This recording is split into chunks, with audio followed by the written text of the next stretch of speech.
আসসালামু আলাইকুম। আমন্ত্রণ জানাচ্ছি আইজে ক্রিয়েশন নিউজ আপডেটে। সঙ্গে আছে আমি ইমতিয়াজ আহমেদ। শুরুতেই সংবাদ শিরোনাম। সংসদে হাসিনা সরকারকে তুলোধনা করলেন রাষ্ট্রপতি, ভাষণ বর্জন করে বিরোধী দলের ওয়াক আউট। ইসরায়েলি গোয়েন্দা সংস্থার কেন্দ্রীয় অফিস ধসিয়ে দিল ইরান। ইসরায়েলের বিরুদ্ধে কঠিন পদক্ষেপ নিল স্পেন। আয়াতুল্লাহ আলী খামেনির স্ত্রী জীবিত, মৃত্যুর খবর সত্য নয়, জানালো ইরানি গণমাধ্যম। বিদ্যুৎ কেন্দ্রে হামলা নিয়ে ট্রাম্পকে ইরানের পাল্টা হুঁশিয়ারি। এবার বিস্তারিত। ত্রয়োদশ জাতীয় সংসদের প্রথম অধিবেশনে সাংবিধানিক রেওয়াজ অনুযায়ী ভাষণ দিয়েছেন রাষ্ট্রপতি মোহাম্মদ শাহাবুদ্দিন চুপ্পু। পুরো ভাষণে তিনি ফ্যাসিস্ট শেখ হাসিনার সরকারের স্বৈরাচারী কর্মকাণ্ড, টাকা লুট করে দুর্নীতিতে দেশকে দুর্নীতিতে চ্যাম্পিয়ন বানানো, খুন ও গুমের বর্ণনা দেন। পাশাপাশি 2024 সালের জুলাইয়ে গণহত্যার বিবরণও তুলে ধরেন সাবেক ছাত্রলীগ নেতা ও আওয়ামী লীগ সরকারের আমলে নিয়োগ পাওয়া দেশের 22তম এ রাষ্ট্রপতি। জুলাই গণ অভ্যুত্থানের মাধ্যমে দেশ হাসিনার ফ্যাসিবাদ মুক্ত হওয়ার কথাও উঠে আসে তার বক্তব্যে। রাষ্ট্রপতি মোহাম্মদ শাহাবুদ্দিন বৃহস্পতিবার জাতীয় সংসদে দেওয়া ভাষণে এসব কথা বলেন। এ সময় জাতীয় সংসদের সভাপতির আসনে ছিলেন স্পিকার মেজর অবসরপ্রাপ্ত হাফিজউদ্দিন আহমেদ বীর বিক্রম। রাষ্ট্রপতি তার ভাষণে শহীদ প্রেসিডেন্ট জিয়াউর রহমানকে স্বাধীনতার ঘোষক হিসেবে উল্লেখ করেন এবং বাংলাদেশ জিন্দাবাদ বলে বক্তব্য শেষ করেন। ওই সময় সংসদ নেতা ও প্রধানমন্ত্রী তারেক রহমান সহ সরকারি দলের সদস্যরা টেবিল চাপড়ে তার বক্তব্যকে স্বাগত জানান। রাষ্ট্রপতি তার ভাষণের 16 পৃষ্ঠার পুস্তিকা থেকে পাঠ করেন। এর আগে রাষ্ট্রপতি সংসদ কক্ষে প্রবেশ করলে বিরোধী দলীয় সদস্যরা ব্যাপক বিক্ষোভ করেন। তারা রাষ্ট্রপতিকে গণহত্যা ও ফ্যাসিস্ট শেখ হাসিনা সরকারের দোষর হিসেবে উল্লেখ করে তার পদত্যাগ দাবি করেন। এক পর্যায়ে বিরোধী দলীয় সংসদ সদস্যরা হাউস থেকে ওয়াক আউট করেন। রাষ্ট্রপতির বক্তব্য শেষ হলে তারা আবার অধিবেশনে যোগ দেন। জুলাই গণ অভ্যুত্থানের প্রেক্ষাপট তুলে ধরে রাষ্ট্রপতি মোহাম্মদ শাহাবুদ্দিন বলেন, বাংলাদেশের গণতন্ত্রের ইতিহাসে 2024 সালের জুলাই আগস্টের ছাত্র জনতার গণ অভ্যুত্থান একটি গুরুত্বপূর্ণ ঘটনা। কোটা সংস্কার আন্দোলন থেকে এক পর্যায়ে এটি ফ্যাসিবাদ বিরোধী আন্দোলনের রূপ নেয়। দেশের ছাত্র জনতা, কৃষক, শ্রমিক, শিক্ষক, সাংবাদিক, বুদ্ধিজীবী, প্রবাসী তথা সকল শ্রেণী পেশার মানুষ, গণতন্ত্রের পক্ষের রাজনৈতিক দল সহ সকলের সম্মিলিত আন্দোলনের ফলে 2024 সালের 5 আগস্ট তৎকালীন ফ্যাসিস্ট সরকারের পতন ঘটে। হাজারো শহীদের রক্তের উপর দিয়ে তাবেদার ও ফ্যাসিবাদ মুক্ত নতুন গণতান্ত্রিক বাংলাদেশের সূচনা হয়। রাষ্ট্রপতি আরো বলেন, মহান মুক্তিযুদ্ধের লাখো শহীদ এবং বীর মুক্তিযোদ্ধাদের শ্রদ্ধার সঙ্গে স্মরণ করছি, যাদের আত্মত্যাগের বিনিময়ে আজকের এই স্বাধীন সার্বভৌম বাংলাদেশ। স্বাধীনতার ঘোষক শহীদ রাষ্ট্রপতি জিয়াউর রহমান বীর উত্তম, স্বাধীনতা এবং মুক্তিযুদ্ধের ইতিহাসের সকল অবিসংবাদিত নেতার অবদানকেও আমি শ্রদ্ধার সঙ্গে স্মরণ করছি। আমি 3 বারের নির্বাচিত সাবেক প্রধানমন্ত্রী ও বিএনপির সাবেক চেয়ারপারসন দেশনেত্রী বেগম খালেদা জিয়ার অবদানকে শ্রদ্ধার সঙ্গে স্মরণ করছি, যিনি দেশে সংসদীয় গণতন্ত্র প্রতিষ্ঠা করেছেন। গণতন্ত্র প্রতিষ্ঠার লড়াইয়ে প্রতিবার সামনের কাতারে থেকে আপসহীন নেতৃত্ব দিয়েছেন। রাষ্ট্রপতি তার ভাষণে বলেন, আমি 2024 সালের জুলাই আগস্ট ছাত্র জনতার গণ অভ্যুত্থানে শহীদ ও আহতদের এবং দীর্ঘ 1.5 দশকের ফ্যাসিবাদ শাসনামলে গুম, খুন, বিচার বহির্ভূত হত্যাকাণ্ড এবং ফ্যাসিবাদ বিরোধী আন্দোলনের নির্যাতন ও নিপীড়নের শিকার সাধারণ মানুষ ও রাজনৈতিক দলের সদস্যবৃন্দকে কৃতজ্ঞতার সঙ্গে স্মরণ করছি, যাদের অসামান্য ত্যাগের মাধ্যমে বাংলাদেশ ফ্যাসিবাদ মুক্ত হয়ে গণতন্ত্রের পথে যাত্রা শুরু করেছে। 2024 সালের গণ অভ্যুত্থানে সহস্রাধিক মানুষ শহীদ হয়েছেন। নারী, পুরুষ, শিশু সহ আহত ও পঙ্গু হয়েছেন কমপক্ষে 30,000 মানুষ। 5 শতাধিক মানুষ চোখ হারিয়ে অন্ধত্ব বরণ করেছেন। তিনি জুলাই গণ অভ্যুত্থান ও জুলাই শহীদদের স্মরণে নেওয়া অন্তর্বর্তী সরকারের কার্যক্রম তুলে ধরেন। বর্তমান সরকারের বিভিন্ন কার্যক্রমের কথাও তুলে ধরেন তিনি। আওয়ামী লীগ সরকারের বাংলাদেশকে দুর্নীতিতে চ্যাম্পিয়ন বানিয়েছিল বলে মন্তব্য করেন রাষ্ট্রপতি। রাষ্ট্রপতি মধ্যপ্রাচ্যের যুদ্ধ পরিস্থিতির কথা তুলে ধরেন। তিনি দেশের অর্থনৈতিক অবস্থা নিয়েও কথা বলেন। বৈদেশিক মুদ্রার রিজার্ভের বিষয়ে তথ্য জানান। কৃষি অর্থনীতির ক্ষেত্রে বর্তমান সরকার জনকল্যাণমূলক পদক্ষেপ নেবে বলে আশা করেন রাষ্ট্রপতি।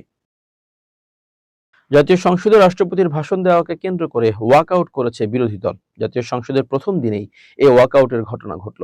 বিরোধী দলের সংসদ সদস্যরা রাষ্ট্রপতি মোহাম্মদ শাহাবুদ্দিনের জাতীয় সংসদে বক্তব্য দেওয়ার বিষয়টিকে অভিনব কায়দায় প্রতিবাদ জানিয়েছে। রাষ্ট্রপতি সংসদে প্রবেশের ঘোষণা দেওয়ার সঙ্গে সঙ্গে বিরোধী দলের সদস্যরা চেয়ার থেকে দাঁড়িয়ে এর প্রতিবাদ করেন। এ সময় তারা জুলাইয়ের সাথে গাদ্দারি চলবে না শিরোনামের একটি লাল রঙের কার্ড প্রদর্শন করেন।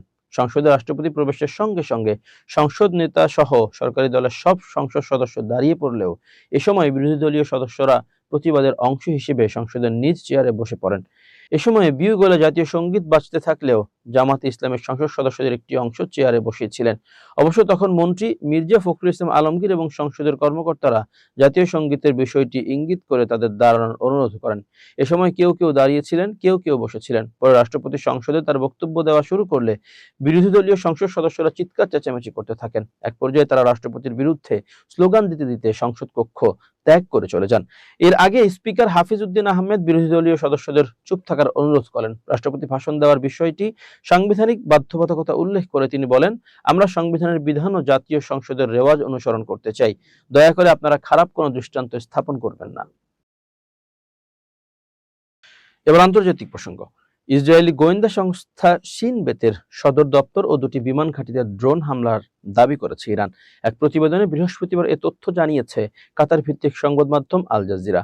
ইরানের সেনাবাহিনীর দাবি অনুযায়ী ড্রোন হামলার লক্ষ্য ছিল তেল আবিবে অবস্থিত শিন বেতের প্রধান কার্যালয় এবং দুটি সামরিক বিমান ঘাঁটি। ইরানের রাষ্ট্রীয় সংবাদ সংস্থা Islamic Republic news agency IRNA জানিয়েছে, হামলাগুলো চালানো হয়েছে পালমাচিম ও ওফদা বিমান ঘাঁটিকে লক্ষ্য করে। এর মধ্যে পালমাচিম বিমান ঘাঁটি ভূমধ্যসাগরের উপকূলের কাছে ইয়াভনে শহরের পশ্চিমে অবস্থিত, আর ওফদা বিমান ঘাঁটি ইসরায়েলের দক্ষিণাঞ্চলে অবস্থিত। তবে এ হামলার বিষয়ে তাৎক্ষণিকভাবে ইসরায়েল কোনো মন্তব্য করেনি। ফিলিস্তিনকে স্বাধীন রাষ্ট্রের স্বীকৃতি এবং ইরানে যুক্তরাষ্ট্র ও ইসরায়েলের হামলার তীব্র বিরোধিতা করে এবার তেল আবিব থেকে নিজেদের রাষ্ট্রদূত স্থায়ীভাবে প্রত্যাহার করে নিয়েছে স্পেন। ব্রিটিশ বার্তা সংস্থা রয়টার্সের এক প্রতিবেদনে এ তথ্য জানানো হয়েছে। এই পদক্ষেপের মাধ্যমে ভূমধ্যসাগরীয় দেশ স্পেনের সঙ্গে ইসরায়েলের দীর্ঘদিনের কূটনৈতিক টানাপোড়েন এখন চূড়ান্ত বিচ্ছেদের রূপ নিল। স্পেনের সরকারি গেজেটে জানানো হয়েছে, ইসরায়েলে নিযুক্ত স্প্যানিশ রাষ্ট্রদূতের পদটি আনুষ্ঠানিকভাবে বিলুপ্ত করা হয়েছে। দেশটির পররাষ্ট্র মন্ত্রণালয় জানিয়েছে, বর্তমানে তেল আবিবে স্পেনের দূতাবাস কোনো পূর্ণাঙ্গ রাষ্ট্রদূতের পরিবর্তে একজন চার্জ দ্য অ্যাফেয়ার্স বা অন্তর্বর্তীকালীন কর্মকর্তার মাধ্যমে পরিচালিত হবে। মূলত গাজা যুদ্ধ ও মধ্যপ্রাচ্যের সাম্প্রতিক উত্তেজনাকে কেন্দ্র করে মাদ্রিদ ও তেল আবিবের মধ্যে যে দেয়াল তৈরি হয়েছিল, এই সিদ্ধান্তের মাধ্যমে তা আরো প্রকট হলো। গাজা উপত্যকায় যুদ্ধ শুরু হওয়ার পর থেকেই স্পেনের বামপন্থী সরকার ইসরায়েলি সামরিক অভিযানের কড়া সমালোচনা করে আসছে।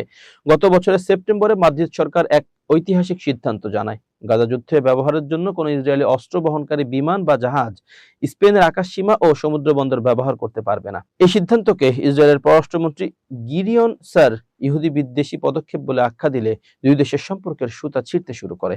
বিরোধের মাত্রা আরো বেড়ে যায়। গত মে মাসে যখন স্পেন আনুষ্ঠানিকভাবে ফিলিস্তিন রাষ্ট্রকে স্বীকৃতি প্রদান করে, এর প্রতিবাদে ইসরায়েলও তাৎক্ষণিকভাবে স্পেন থেকে নিজেদের রাষ্ট্রদূত প্রত্যাহার করে নিয়েছিল। ফলে গত কয়েক মাস ধরে দুই দেশের কূটনৈতিক যোগাযোগ ছিল অত্যন্ত সীমিত। এরই মধ্যে গত 28 ফেব্রুয়ারি ইরানের যুক্তরাষ্ট্র ও ইসরায়েলের যৌথ সামরিক হামলা শুরু হওয়ার পর স্পেন আন্তর্জাতিক মহলে এই সংঘাতের তীব্র নিন্দা জানায়। এই প্রতিবাদের প্রতিক্রিয়া চলতি মার্চের শুরুতে ইসরায়েলি পররাষ্ট্রমন্ত্রী গিডিয়ন স্যার স্পেনকে স্বৈর শাসকদের সহযোগী বলে অভিযুক্ত করেন। বিশ্লেষকরা মনে করছেন, স্পেনের এই পদক্ষেপ অন্যান্য ইউরোপীয় দেশগুলোকেও ইসরায়েল ইস্যুতে নতুন করে ভাবাতে বাধ্য করবে। বিশেষ করে আয়ারল্যান্ড ও নরওয়ের মতো দেশগুলো যারা ইতোপূর্বেই ফিলিস্তিনকে স্বীকৃতি দিয়েছে, তারাও স্পেনের পথে হাঁটতে পারে। বর্তমান পরিস্থিতিতে দুই দেশের মধ্যে বাণিজ্য ও গোয়েন্দা তথ্য বিনিময়ের ক্ষেত্রগুলো হুমকির মুখে পড়েছে।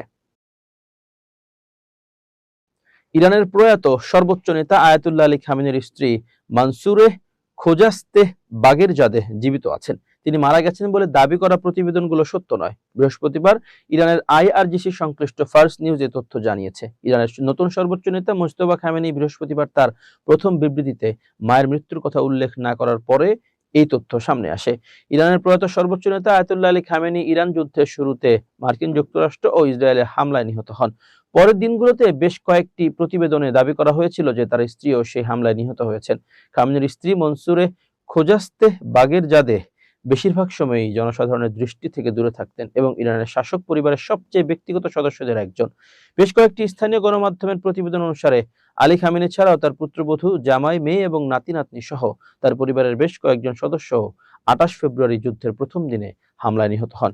এদিকে ইরানের নতুন সর্বোচ্চ নেতা হিসেবে তার প্রথম জনসাধারণের ভাষণে মুজতবা খামেনি মিনাব স্কুলে হামলায় নিহত শিশুসহ ইরান, যুক্তরাষ্ট্র ও ইসরায়েলের মধ্যে চলমান যুদ্ধে নিহত ইরানিদের মৃত্যুর প্রতিশোধ নেওয়ার প্রতিশ্রুতি দেন। তার বিবৃতিতে, যা একজন সংবাদ উপস্থাপকের মাধ্যমে রাষ্ট্রীয় টেলিভিশনে পাঠ করা হয়েছিল, মুজতবা যুদ্ধের বিষয়ে তেহরানের অবস্থানের রূপরেখাও তুলে ধরেন এবং হরমুজ প্রণালী বন্ধ থাকার কথাও জানান। ইরানের বিদ্যুৎ উৎপাদন কেন্দ্রে হামলা হলে পুরো অঞ্চল অর্থাৎ মধ্যপ্রাচ্য অল্প সময়ের মধ্যে অন্ধকারে ডুবে যাবে বলে সতর্ক করেছেন দেশটির সুপ্রিম ন্যাশনাল সিকিউরিটি কাউন্সিলের সেক্রেটারি আলী লারিজানি।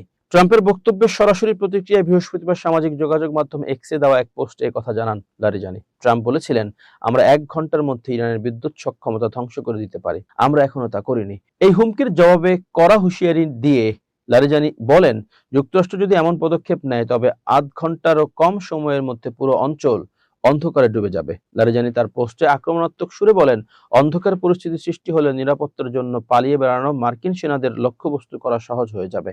এর আগে গতকাল হোয়াইট হাউসে সাংবাদিকদের সঙ্গে আলাপকালে প্রেসিডেন্ট ট্রাম্প দাবি করেন, মার্কিন সামরিক বাহিনী চাইলেই ইরানের বিদ্যুৎ অবকাঠামো ধ্বংস করে দেওয়ার সক্ষমতা রাখে। তবে ইরান যদি বৈশ্বিক তেলের সরবরাহ বন্ধ করার চেষ্টা করে তখনই কেবল ওয়াশিংটন এ ধরনের লক্ষ্যবস্তুতে হামলা চালাবে। অন্যথায় আপাতত তারা বিদ্যুৎ উৎপাদন কেন্দ্রগুলোতে হামলা থেকে বিরত রয়েছে। এদিকে যুক্তরাষ্ট্রের সামরিক অভিযান অব্যাহত রয়েছে।